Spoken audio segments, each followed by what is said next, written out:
एक ओर ईरान की Islamic revolutionary guards Israeli ठिकानों पर मिसाइलें दाग रहे हैं, तो दूसरी ओर इजरायली एयरफोर्स ईरान के सैन्य ठिकानों पर पलटवार कर रही है।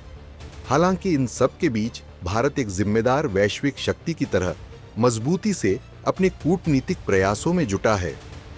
भारत बार बार अपील कर रहा है कि युद्ध से नहीं, बातचीत से ही समाधान निकलेगा। और खबर है कि भारत के रक्षा सचिव राजेश कुमार सिंह और इजराइल के रक्षा महानिदेशक मेजर जनरल आमिर बराम के बीच एक अहम टेलीफोनिक बातचीत हुई है। सूत्रों के मुताबिक बातचीत में पश्चिम एशिया के मौजूदा हालात, सुरक्षा परिदृश्य और क्षेत्रीय तनाव के वैश्विक प्रभावों पर विस्तृत चर्चा हुई है। भारत ने इस संकट में संयम, संवाद और स्थिरता को प्राथमिकता देने की अपील की है। भारत लगातार दोनों देशों से संयम बरतने और तनाव कम करने की अपील कर रहा है। भारत ने दोनों देशों के साथ अपने घनिष्ठ संबंध होने की बात दोहराई है और हर संभव समर्थन देने के लिए तैयार है।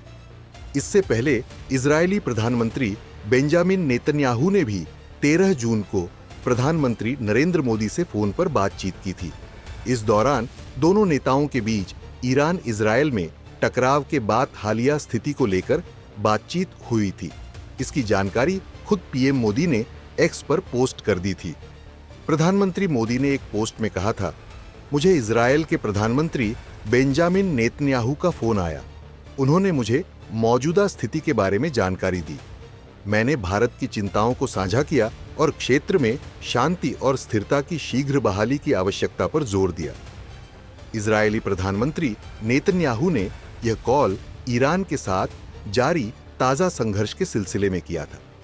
13 जून को इजरायल ने ईरान की परमाणु सुविधाओं, मिसाइल निर्माण स्थलों और सैन्य कमांडरों को निशाना बनाते हुए हवाई हमले किए थे, जिसके बाद से ही ईरान और इजरायल के बीच टकराव जारी है। दोनों ओर से लगातार हमले किए जा रहे। हालांकि भारत ने भी पहले ही इस स्थिति को लेकर गहरी चिंता जाहिर की थी।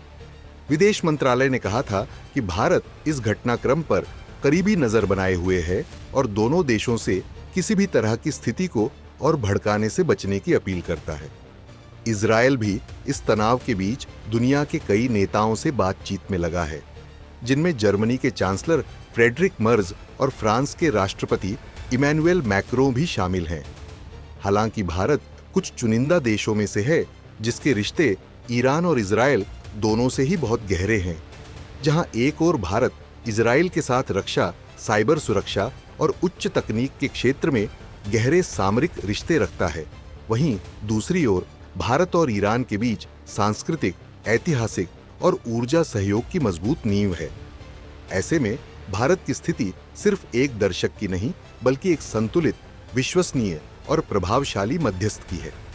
जहां दुनिया दो ध्रुवों में बटी नजर आ रही है, भारत वही देश है जो दोनों पक्षों से संवाद कर सकता है और समाधान की दिशा में सार्थक भूमिका निभा सकता है। ब्यूरो रिपोर्ट, भारत तक।